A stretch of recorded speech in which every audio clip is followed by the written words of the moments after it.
ദൈവ സവിശേഷതകളിൽ ഏറ്റവും കൂടുതൽ ആവർത്തിക്കപ്പെടണം എന്ന് പ്രപഞ്ചനാഥൻ ഇഷ്ടപ്പെട്ടത് റഹ്മാൻ റഹീം, രണ്ടും കാരുണ്യവുമായിട്ട് ബന്ധപ്പെട്ടതാണ്.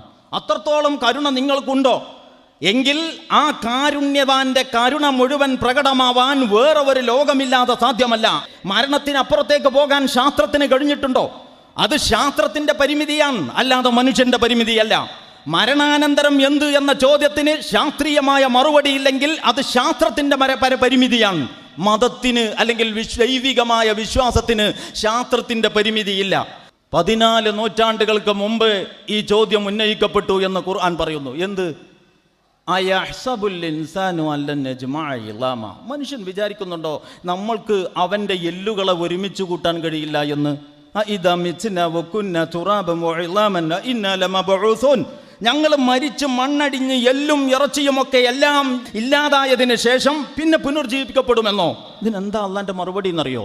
അതെ, ഇത് വിശ്വാസകാര്യമാണ്, വിശ്വസിച്ചേ പറ്റൂ എന്നല്ല. പിന്നെയോ ബല ഖാദിരീന അല അൻ നുസവ്വിയ ബനാന, അതെ, നിങ്ങളുടെ വിരലിന്റെ അഗ്രം രൂപകൽപ്പന ചെയ്യാൻ നാം ശേഷിയുള്ളവനാണ്.